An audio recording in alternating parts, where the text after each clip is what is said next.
Hello বন্ধুরা, তোমরা সবাই কেমন আছো? আমার আরও একটা ব্লগে তোমাদের সবাইকে আবারও ওয়েলকাম। তো আজকের দিনটা ছিল রবিবার। আমরা দুজন মিলে সকাল থেকে নিজেদের কাজকর্ম সেরে ঠিক করেছিলাম আমাদের কাছেই হস্তশিল্প মেলা এসেছে, সেখানে যাব। তো সেই রকমই ভাবা মাত্রই আমরা বেরিয়ে পড়লাম আমাদের প্ল্যান অনুযায়ী আমাদের স্কুটি করে। তো অনেকটা দূর যেহেতু যাব, মানে কাছে বললেও খুব একটা কাছে নয়, প্রায় অনেকটাই কিলোমিটার রাস্তা ছিল। আর আমাদের গাড়িতেও তেল ছিল না বলে আমরা একটা পেট্রোল পাম্প থেকে পুরো ফুল ট্যাঙ্ক তেল আমরা ভরিয়ে নিয়েছিলাম, কারণ অনেকটা রাস্তা যাওয়া আসা দুটোই করতে হবে। তো রাস্তায় যেতে যেতে পাশ দিয়েই যাচ্ছিল মেট্রো, খুব সুন্দর লাগছিল ভিউটা বলে আমি তাড়াতাড়ি করে আমার মোবাইলটা বের করে সেখানে আমি কিছুটা ভিডিও ক্যাপচার করে নিলাম। এখনও প্রায় অনেকটা রাস্তাই বাকি। আমরা আজকে অনেক দিন বাদে দিনের আলো থাকতে থাকতে দুজন মিলে বেরিয়ে পড়েছিলাম, যেটা সচরাচর হয়ে ওঠে না। আসলে এত কাজের চাপ থাকে, তো সেই জন্য আমরা সবসময় সব জায়গায় লেট করেই পৌঁছই, কাজের জায়গা বাদ দিয়ে। তো আজকে ভীষণ আনন্দ হচ্ছিল যে অনেকটা সময় আমরা একসঙ্গে মেলাতে ঘুরতে পারবো, এবং অনেকগুলো স্টল যেহেতু থাকে তাই জন্য অনেকটা সময় হাতে নিয়ে গেলে কি হয়, ঘুরে ঘুরে ভালো করে দেখে দেখে জিনিসপত্র কেনা যায়। আর যেহেতু ব্লগেরও ব্যাপার ছিল, চলো ফুলটা খুলে নিলাম। সব জায়গায় কাজের মাসে সেজে ঘোরার কোনো মানে নেই। চলো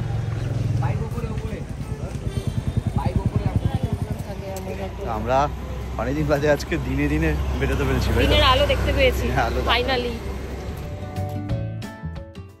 এই বছরের হস্তশিল্প মেলাটা এসেছে নিউ টাউন সেন্ট্রাল মলের ঠিক উল্টো দিকের মাঠে। আগের বছর এসেছিল আমাদের ইকো পার্কের মাঠে, কিন্তু এবছরে ওরা ইকো পার্কের মাঠ না পাওয়ায় ওরা এই মাঠটাতে বসেছে। কিন্তু আগের বছরের তুলনায় এবছরের মেলাটা খুবই ছোট, যেহেতু জায়গাটাও ছোট, এবং দোকানপাটও অনেক কম বসেছে। কিছু কিছু চেনা দোকান বসেছে যেগুলো আগের বছরও বসেছিল, কিন্তু তুলনামূলক মেলাটা এবছর প্রচুর ছোট।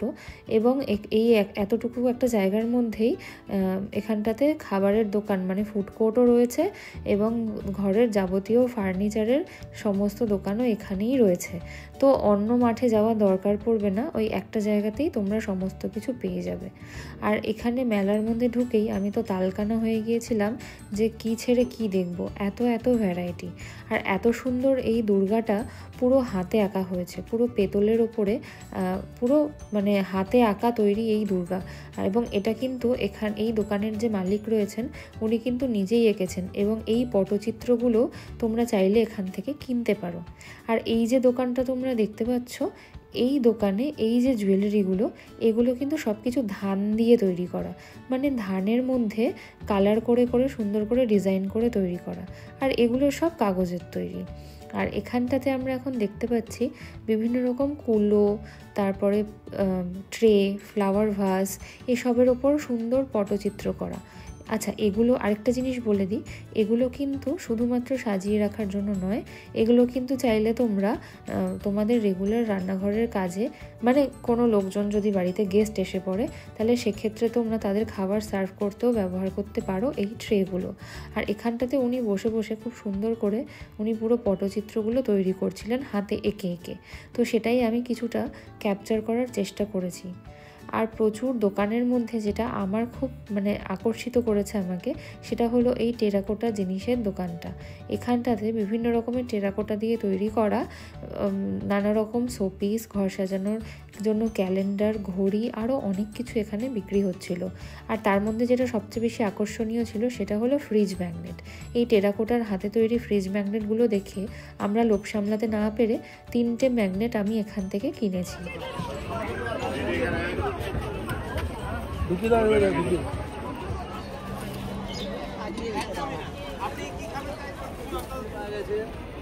এক বছর পর দেখা অনেক আছে, দেখো শেষ হয়ে যাবে তাড়াতাড়ি। চলো, মাথা খারাপ করে দিল। এই কৃষ্ণটা নাও, কৃষ্ণর বাঁশিটা নাও, এটা নাও, এটা নাও। একটা দিলাম কি তুমি তো আলাদা করো তো, এটা এটা কোনটা বলো? এটা এইখান থেকে যে কোনো একটা কালার নিন। এটা না, এটা নাও না, এটা না, এটা নাও না, পিঙ্কটা না, পিঙ্ক না, আরে হোয়াইটটা নি, হোয়াইট নাও বা গ্রিনটা নাও। এই যে দোকানটায় আমরা এলাম, এনার থেকে আমরা আগের বছর টেরাকোটার কিছু স্টিকার কিনেছিলাম। ইনি এগুলো ওনার বাড়িতে নিজে হাতে তৈরি করেন। তো এবছর দেখলাম উনি আরও অনেক কিছু অ্যাড করেছেন ওনার কালেকশানে, যেমন তার মধ্যে হলো কিছু ক্যালেন্ডার, কিছু ফ্রিজ ম্যাগনেট। এবং আগের বছর যখন আমরা নিয়েছিলাম স্টিকারগুলো, তখন সেখানটাতে খুব একটা মানে ম্যাগনেটের কিছু সিস্টেম ছিল না। এবছর উনি ওটা কাস্টমাইজ করে দিচ্ছেন বললেই। তো এখান থেকে তোমরা যে কোনো স্টিকার বা ম্যাগনেট চাইলে তোমরা কিনে ওনাকে বলতে পারো যে এটা আমার স্টিকার হিসেবে নয়, ম্যাগনেট হিসেবে চাই, উনি ম্যাগনেট করে দেবেন। আর যদি বলো যে আমার ম্যাগনেট নয়, স্টিকার হিসেবে চাই, তাহলে উনি স্টিকার করে দেবেন। তো এত এত ছোট ছোট সুন্দর কালেকশান আর এত নিখুঁতভাবে তৈরি করা। তো আমরা এখান থেকে অনেক কিছু পারচেস করেছি। আমি অবশ্যই তোমাদেরকে দেখাবো কী কী কিনেছি। নীলের হাতে যে ক্যালেন্ডারটা দেখতে পাচ্ছ, সেই ক্যালেন্ডারটা আমরা এখান থেকে এবছর কিনেছি। আর এই ক্যালেন্ডারের যে ডেটগুলো, সেগুলো আমাদেরকে সামনের বছর আবার এখান থেকে রিনিউ করতে হবে। 18 তারিখ থেকে। না, আমি এটা জানতে চাইছি তোমাদের এই যে এই যে তোমরা বানিয়ে এটা বিক্রি করছো, সেটার কথা বলো। ও আচ্ছা, এটা আমাদের বহু পুরনো ব্যবসা, ঠিক আছে। আগে আমরা স্টিকারটা এইভাবে করতাম না মার্কেটে, এগুলো পেন্ডেন্ট হিসেবেই চলতো। আস্তে আস্তে সময়ের সাথে চেঞ্জ হয়েছে, আমাদেরও সেইভাবে কাজটাকে আপডেট করতে হয়েছে, এটাই হলো ব্যাপার। তো এখন এটা মার্কেটে ম্যাগনেট চাইছে, আমরা সেটাকে নতুন করে ম্যাগনেট এটা ইউজ করছি। আর তুমি তোমার ফোন নাম্বারটা দিয়ে দাও, বলে দাও একবার, তাই আমাদের ভিডিও যারা দেখবে তারা কন্ট্যাক্ট করে নিতে পারবে। 9007650484। আর তোমাদের কোনো শপ বা কিছু আছে যেখান থেকে গিয়ে পাওয়া যাবে? হ্যাঁ, কিছু আমার নিজস্ব ম্যানুফ্যাকচার আছে, সেটা হচ্ছে আপনার মুকুন্দপুর আর.এন. টেগর হসপিটাল থেকে একটু ভেতরে ঢুকতে হবে। খুব ভালো লাগলো। আমি বলে দিই, এনার কাছে খুব অ্যাফোর্ডেবল রেঞ্জে কিন্তু তোমরা জিনিস পেয়ে যাবে। স্টার্টিং প্রাইস মাত্র 20 টাকা। তো আমি যে জিনিসগুলো কিনেছিলাম সব কিছু নিয়ে বিল হয়েছিল মাত্র 140 টাকা। তো তোমরা চেষ্টা করো এরকম শিল্পীদেরকে অবশ্যই সাহায্য করতে, অবশ্যই তাদের পাশে দাঁড়াতে। তো এখানে যতগুলো দোকান আমরা দেখেছি, তার মধ্যে ম্যাক্সিমাম দোকানের জিনিসপত্রই কিন্তু একদম নিজে হাতে ওনারা বানিয়ে বিক্রি করছিলেন, এবং জিনিসগুলোর প্রাইসও অনেকটা রিজনেবল। তো আমাদের মতনই কিছু ভদ্র মানুষকে আমরা দেখেছিলাম মেলাতে এসে তাদের সঙ্গে 10-20 টাকা নিয়ে বার্গেনিং করছিল। আমি বুঝতে পারি না মানুষজন কেন সবজি বাজারে গিয়ে এবং এরকম মেলাতে এসে এনাদের সঙ্গে 10-20 টাকা নিয়ে বার্গেনিং করে। কই, তারা তো কখনো বড় বড় শপিং মলে গিয়ে জিনিসপত্র কেনার সময় একবারও বার্গেনিং করে না বা করতে পারে না। তো আমাদেরই উচিত পশ্চিমবঙ্গের এই শিল্পগুলোকে বাঁচিয়ে রাখার এবং এই শিল্পীদের পাশে দাঁড়ানো, তাই নয় কি? আমি এবং নীল সবসময় চেষ্টা করি মেলাতে গেলে এনাদের সঙ্গে যেন আমরা বার্গেনিং না করি, এবং আমরা সত্যি কথা বলতে কোনোদিনও 10-20 টাকা নিয়ে এনাদের সঙ্গে বার্গেনিং করিও না। আমার মনে হয় যে এই সুন্দর সুন্দর যে হাতে তৈরি এই জিনিসগুলো এত নিখুঁত করে এনারা তৈরি করছেন এবং এত ধৈর্য নিয়ে, এত সময় নিয়ে সুন্দর করে আমাদের ঘরের শোভা ফুটিয়ে তুলছেন। তো এনাদের সঙ্গে বার্গেনিং করা মানে এনাদের শিল্পটাকে অপমান করা, তো যেটা আমরা কখনোই সাপোর্ট করি না। এবং আমরা আশা রাখবো আমরা যত পশ্চিমবঙ্গবাসী আমরা রয়েছি, তারা যেন আমরা এই হস্তশিল্প মেলায় এসে সুন্দর সুন্দর জিনিসপত্র তাদের থেকে কিনবো এবং তাদেরকে অবশ্যই সাপোর্ট করব।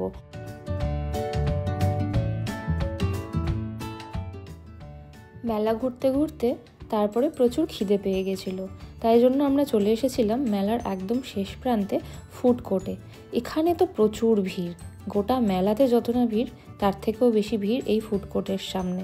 এখানে প্রচুর দোকান বসেছিল, চাইনিজ খাবারের দোকান বসেছিল, তারপরে পৌষ পার্বণে আমরা যে পিঠেপুলি খাই সেই পিঠেপুলির দোকান বসেছিল, নানা রকমের হজমিগুলি এবং ক্ষীর দই থেকে শুরু করে কি বাকি ছিল, এখানে কোনো কিছুই বাকি ছিল না। তো আমরা ভেবে পাচ্ছিলাম না এত দোকানের মধ্যে থেকে কোনটা খাওয়া যেতে পারে যেটা হেলদি হবে। কিন্তু সত্যি কথা বলতে এই মেলাতে এসে এই ফুড কোর্টে এমন কোনো কিছুই আমরা পাইনি যেটা হেলদি। কিন্তু যেহেতু ভীষণ জোরে আমার খিদে পেয়ে গেছিলো, শুধু আমার নয় নীলেরও খিদে পাচ্ছিল, ওই জন্য আমরা সব দোকান ঘুরে ঘুরে দেখছিলাম কোথা থেকে কি খাওয়া যেতে পারে। নীল তো বলছিল এখান থেকে ফিশ খাবে, তো ওই জন্যই আমরা তারপরে চলে গেলাম ফিশ খুঁজতে। Kalimpong momo, কালমপং momo.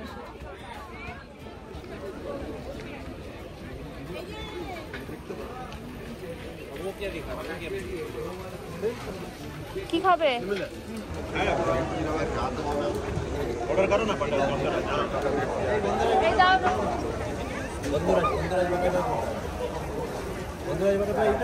Diamond fish fry, এটা তোমারটা।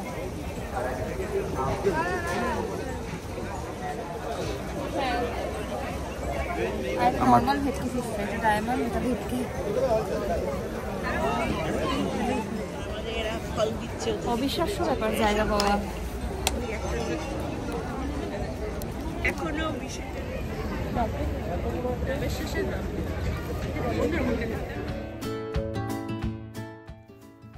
আমরা দুজনে দু রকমের দুটো ফিশ ফ্রাই নিয়েছিলাম। আমারটা ছিল নর্মাল ভেটকির ফিশ ফ্রাই আর নীলেরটা ছিল ডায়মন্ড ফিশ ফ্রাই। তো ফিশ ফ্রাইগুলো একদমই ভালো ছিল না খেতে, ফিশগুলো তো একদমই টাটকা ছিল না এবং টাটকাটা আশা করাটাও খুব ভুল। তো তারপরে একটু মিষ্টি ক্রেভিংস হচ্ছিলো দেখে আমি নীলকে পাঠিয়েছিলাম এখানে সন্দেশ আর কাঁচাগোল্লা কেনার জন্য। তো প্রথমে লেখা ছিল বেকড রসগোল্লা, কিন্তু বেকড রসগোল্লা এখানেও পাইনি। তো সেই জন্য আমার জন্য ও বেকড কাঁচাগোল্লা নিয়েছিল, কিন্তু কাঁচাগোল্লাটাও খেতে খুব একটা ভালো ছিল না, একদমই মানে কি বলবো, শুধু মানে তেল বা ডালডা এরকম জাতীয় কিছু এখানে দেওয়া ছিল। আমার একদমই ভালো লাগেনি খেতে। নীল সন্দেশটা কেমন খেয়েছে সেটা বলতে পারবো না, ওর থেকে আমার রিভিউ নেওয়া হয়নি। তারপরে যেহেতু এখানটাতে খেয়ে মন ভরলো না আর চিনি খুব একটা খেতে আমরা চাইছিলাম না, সেই জন্য দুজন মিলে ঠিক করেছিলাম এই দুটো খাওয়া শেষ করে আমরা চলে যাব ওদিকে পিঠের দোকানে পিঠে খেতে। বাড়িতে আমি এবছর পাটিসাপটা বানিয়েছিলাম, কিন্তু ওই মেলা থেকে কিনে খাবো একটা সেই আনন্দের জন্য আমরা আবার এইটা শেষ করেই চলে গিয়েছিলাম পিঠে খাবার জন্য। দেখো কেমন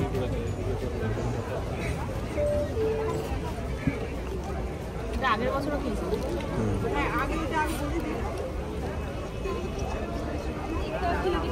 ভালো, হালকা মিষ্টি।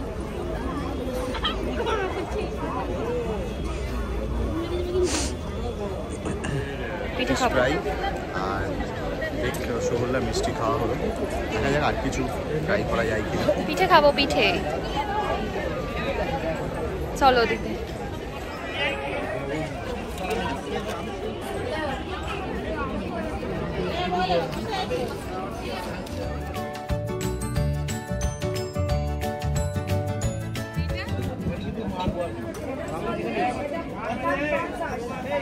এটা 50।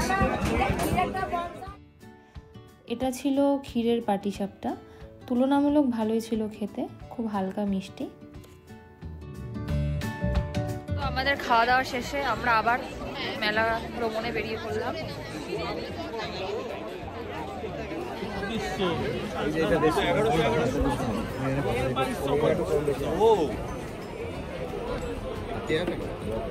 হ্যাঁ, প্রিন্টেড, এগুলো প্রিন্ট করা না আঁকা। এখানে আছে, ওখানে আঁকা। আচ্ছা, সবই সাদা।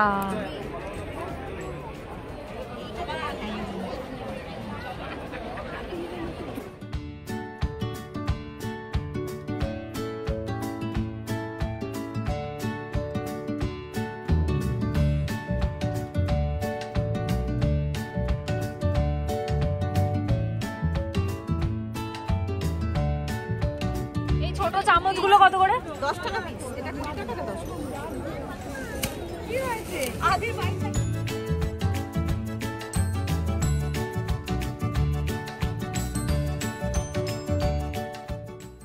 এই দোকানটা থেকে আমরা আগের বছরও জিনিস কিনেছিলাম, ছোট ছোট প্রচুর পেঁচা আগের বছর কিনেছিলাম নিজেদের জন্য আর গিফটের জন্য।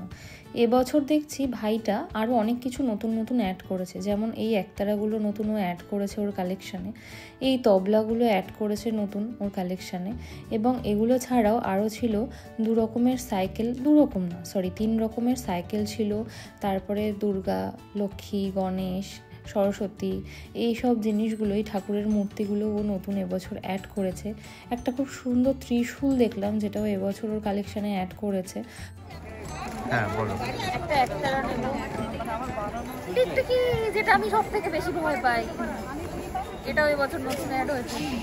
হ্যাঁ ওটাই নতুন। করা যায়? হ্যাঁ অনলাইন অর্ডার। কিভাবে অর্ডার করবে বলে দাও। অনলাইন বলতে মানে হোয়াটসঅ্যাপে আমি ফটো পাঠিয়ে দেবো, ওইভাবে দিতে হয় আমার। ফোন নাম্বারটা, হোয়াটসঅ্যাপ নাম্বারটা বলো। 95 93 0 55 64 0।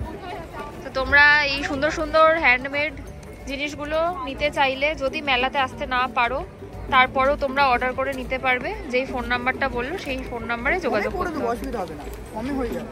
আচ্ছা, হাতে নিজস্ব বানানো কমে হয়ে যাবে, কেনা নয় তো। অনলাইন পেমেন্ট অ্যাভেলেবেল তোমার? হ্যাঁ হ্যাঁ অনলাইন। ঠিক আছে। আর তুমি কোরিয়ার করে দাও? হ্যাঁ অনলাইন আমি কোরিয়ার করে দেবো। ঠিক আছে। এই যে ভাইটা বলল অনেক কমে করে দেবে, তো তোমরা কি গেস করতে পারছো কত টাকা থেকে ওর কাছে জিনিসের দাম শুরু হয়? আমি বলে দিচ্ছি, মাত্র 5 টাকা থেকে।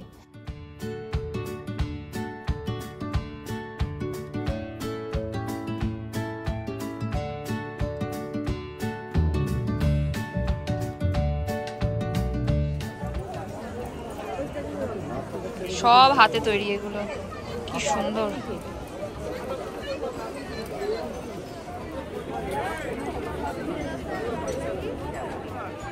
জেলার পাটজাত দ্রব্য সামগ্রী, batik print, embroidery, artificial jewellery, বিভিন্ন সমসাময়িক হস্তশিল্পের সামগ্রী সাজিয়েছে হস্তশিল্পীরা।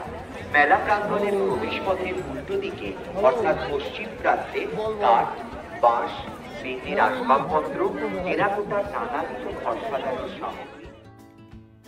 এই মেলার আরেকটা বিশেষত্ব হলো এই মেলাতে আসলে তোমরা 8 থেকে 80 সব রকম বয়সের মানুষদের জন্য কিছু না কিছু পেয়েই যাবে। আর আমাদের মতন মহিলাদের জন্য রয়েছে বিশাল সম্ভার। তার কারণ এখানে শুধু হাতে তৈরি ব্যাগ, জুতো, ঘর সাজাবার জিনিস, জুয়েলারি নয়, এখানে রয়েছে শাড়ি স্টলও। আমার সেদিনকে সময় অনেকটা হয়ে গিয়েছিল এবং কাজে যাওয়ার ছিল বলে আমি শাড়ি, কুর্তি স্টলগুলো ঘুরে ঘুরে দেখতে পারিনি। তবে তোমরা আসলে কিন্তু এই স্টলগুলো, শাড়ি এবং কুর্তি স্টলগুলো অবশ্যই ভিজিট করো, কারণ এখানটাতে খুব সুন্দর কিন্তু হ্যান্ড পেন্টেড ব্লাউজ এবং ডিজাইনার শাড়ি অনেক কিছু কিন্তু বিক্রি হচ্ছিল। তো সেটা আমার ঘুরে দেখে কেনার মতন সেদিন একদম সময় ছিল না বলে আমি কিনতে পারিনি। আমি যা যা কিনেছি এটা কিন্তু আরেকটা ব্লগে তোমাদেরকে আমি শেয়ার করব।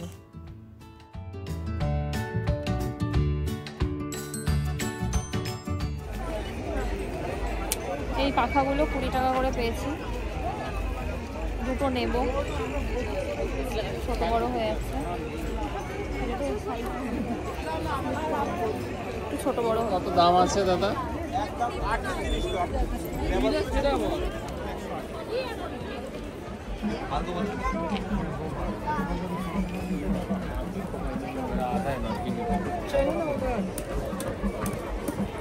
चले जाएंगे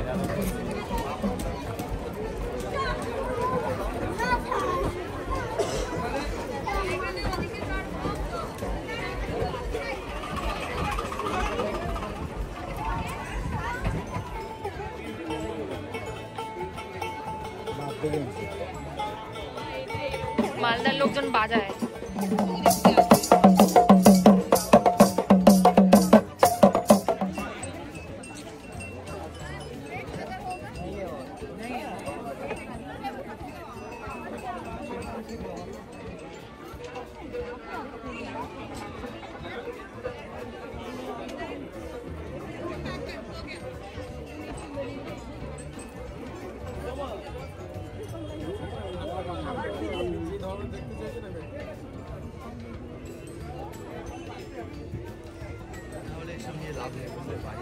হ্যাঁ,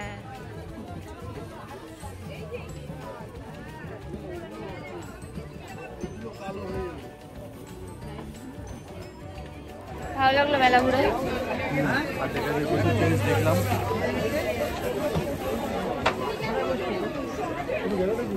ওয়েস্ট বেঙ্গলে থেকে অন্তত একবার এই মেলায় সবার আসা উচিত। প্রত্যন্ত জেলা থেকে এমন অনেকে এসছে, অনেক হাতের কাজ আসতে দেখা যায়, যেগুলো সত্যি সবসময় দেখতে পাওয়া যায়। তো সবার একবার অন্তত এই মেলাতে আসা উচিত। বোটগুলো কি সুন্দর দেখো, ওই লম্বা বড় শিপগুলো। হ্যাঁ, এটা কত দেবে?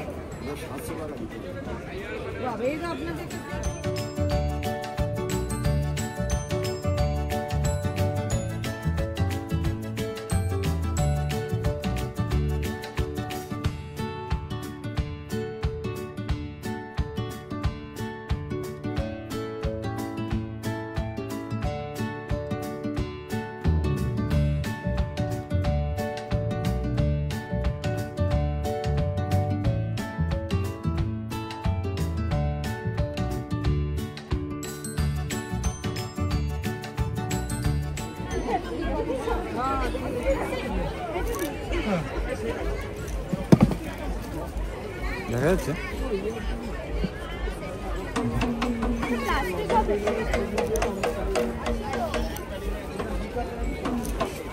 সবসময় নতুন হবে আর ইউনিক, কারোর সাথে কারোর মিল পাবে না। হানসা না, কিন্তু ডিজাইন প্রত্যেকটার আলাদা। এটা প্যাক করে দিন। কি বলবেন? জগন্নাথের জামা নিচ্ছি, গোপালের জামা নিচ্ছি, সোয়েটার নিচ্ছি, সরি জামা সোয়েটার নিজেদের জন্য কমে গেল। হ্যাঁ, সামনের বছরের জন্য থাকবে সাদা। এই দোকানটাতে ছিল মেয়েদের জন্য অনেক রকমের হ্যান্ডমেড জুয়েলারি। সব একটা একটা করে দেখানো যেহেতু সম্ভব নয়, তাই আমি একটা শর্ট ক্লিপসের মাধ্যমে তোমাদের তুলে ধরার চেষ্টা করলাম। তারপরে আমরা এসে পৌঁছেছিলাম মেলার একদম শেষ প্রান্তে। আর এই দোকানটায় ছিল আমরা যে সুপুরি খাই সেই সুপুরি দিয়ে তৈরি করা কিছু সুন্দর সুন্দর শোপিস। খুব কাছ থেকে না দেখলে বোঝা দেয় যে এই জিনিসগুলো সুপুরি দিয়ে তৈরি করা।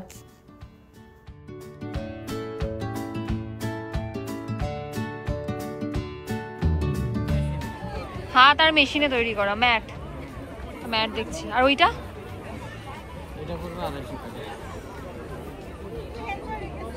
এই কাকুর কাছে ছিল জুটের তৈরি করা কিছু জিনিসপত্র, যেরকম table runner, flower vase, flower basket, এবং ছিল তার সঙ্গে ম্যাট, ছোট ছোট কোস্টার্স, আরও নানা রকম অনেক কিছু।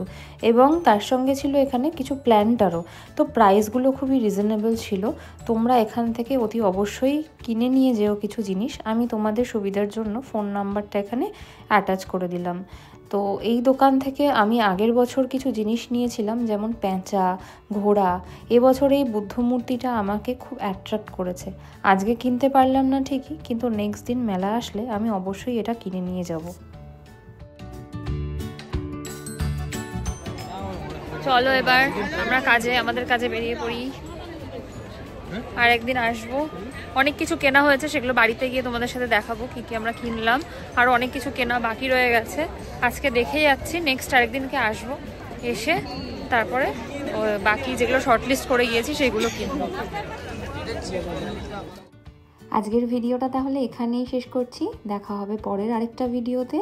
ততদিন তোমরা সবাই ভালো থেকো এবং সুস্থ থেকো। আর এই